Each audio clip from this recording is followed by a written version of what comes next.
queridas e queridos estudantes, tudo bem com vocês?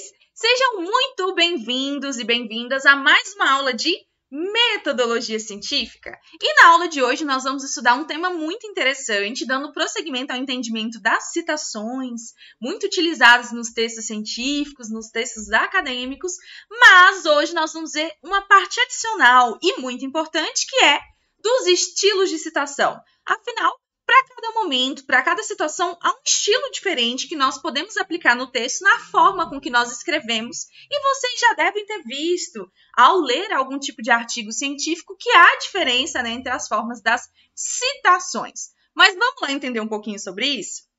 Pois bem, primeiro caso que eu queria lembrar para vocês é a questão da apresentação da citação. Nesse caso aqui, nós temos em cima, no menu superior, a parte que representa a citação, nesse caso aqui, na verdade, não bem a citação, mas a sua referência no final do trabalho. Então, todos os textos científicos, como nós já vimos, tem uma seção descrita como referências, que é então que vai descrever qual que é, né, todas as informações daquele trabalho que foi citado e que deu embasamento no nosso texto que foi escrito, seja um artigo, seja um resumo, enfim. Daí, o que acontece? Ao invés da gente colocar todos esses dados aqui lá no meio do texto, a gente coloca só no final, na seção de referências, mas para poder fazer esse ligamento e entender que o que foi dito aqui tem uma referência lá no final, essa aqui é a forma de apresentação. Então, pode ser ao final, quando a gente coloca tudo dentro de parênteses, né? Então, é tudo em maiúsculo quando estiver dentro do parêntese. Então, Lopes 2000, então é um só autor. Então, Lopes, que é o sobrenome, e o ano que aquilo foi escrito. Então, Lopes 2000, ou se tiver no início, quando o autor está inserido naquele contexto, a gente vai dizer Lopes 2000, apontou isso, aquilo. Então, nesse caso, ele está inserido, né, na fala, né? Então, nesse caso aqui, é somente a primeira letra em maiúscula quando estiver fora do parêntese. E somente o ano dentro de parêntese. Então, são as duas formas que a gente pode ver a citação. Tudo dentro de um parêntese só ou somente o ano dentro do parêntese. Daí, a gente tem que ver algumas coisas em relação à citação direta, por exemplo, como que a gente vai colocar. A citação direta, se ela for até 3 linhas, que é a citação literal, ela vem dentro de aspas, e sempre a gente coloca ali, após o ano, qual é a página. Então, sempre deve ter esse indicativo da página. Neste caso, 1990, página 17, e como é uma citação direta, tem as aspas duplas aqui. Então, tanto no início quanto no fim. Já a citação direta, quando tem mais de 3 linhas, essa que a gente vai ver o texto diferente. Nesse caso aqui, a fonte dessa parte da citação direta, que é mais de 3 linhas, ela vai ser um pouquinho menor e ela vai estar recuada. Ela não vai estar no mesmo nível das informações que nós temos o restante do texto, tá bom? Olha aqui, por essa imagem já dá para perceber. Primeiro, que não tem a questão das aspas duplas, há um recuo de 4 centímetros que a gente faz na formatação, a fonte é menor do que a do texto, geralmente, por exemplo, o texto tem tamanho 12, a fonte daqui vai ser tamanho 10, e sempre tem que ter também a indicação da página. Mas perceba que nesse caso, mais uma vez, citação direta, que é igual àquela que o autor com as mesmas informações, com as mesmas palavras que o autor disse, mas é a outra forma que a gente pode mostrar o estilo dessa citação.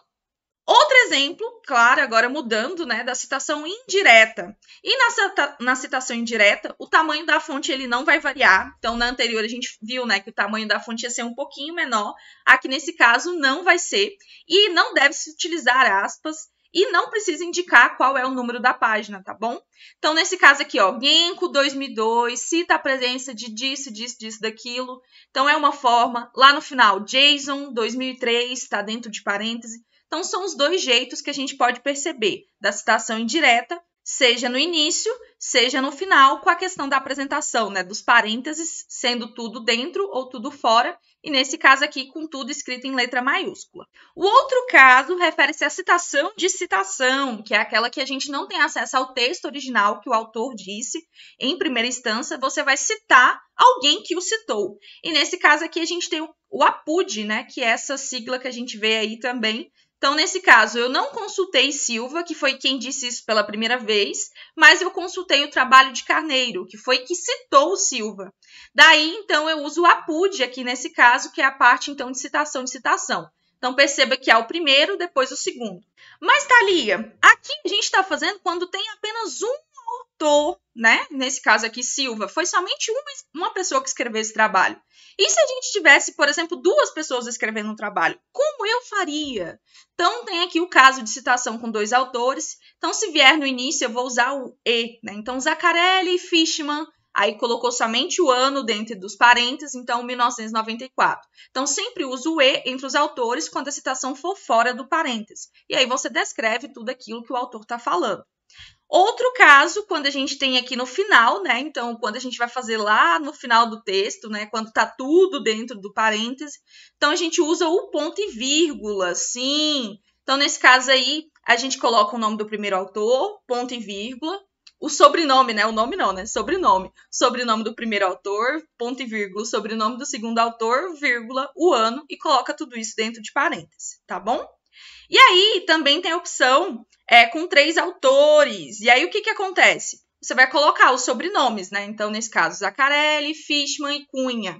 Então, pode ser tanto com ponto e vírgula separando, ou pode ser vírgula também, que é visto por alguns casos, algumas formatações, que representa, né, as normas, né? Que não existe somente a BNT, como vocês já viram, com outros tipos de normas. Então, pode ser Zaccarelli, ponto e vírgula, Fishman e Cunha, ou Zaccarelli, vírgula, Fishman e Cunha. E aí, sempre o E para indicar os 3 e o ano lá entre parênteses. E, se tiver lá no final, aí a gente sempre separa pelos ponto e vírgula. Então, Zaccarelli, ponto e vírgula, Fishman, ponto e vírgula, mas o último autor, que é aquele que vai separar do ano, ele sempre vai estar com vírgula. Então, vírgula, 1994. Tá bom? Mas tá ali, a gente já viu então com 2. A gente viu 1, 2 e 3. E se tiver mais de 3 autores, eu vou colocando todos assim sucessivamente? Na verdade, não. Nesse caso aqui, a citação com mais de 3 autores, nós utilizamos a expressão et al.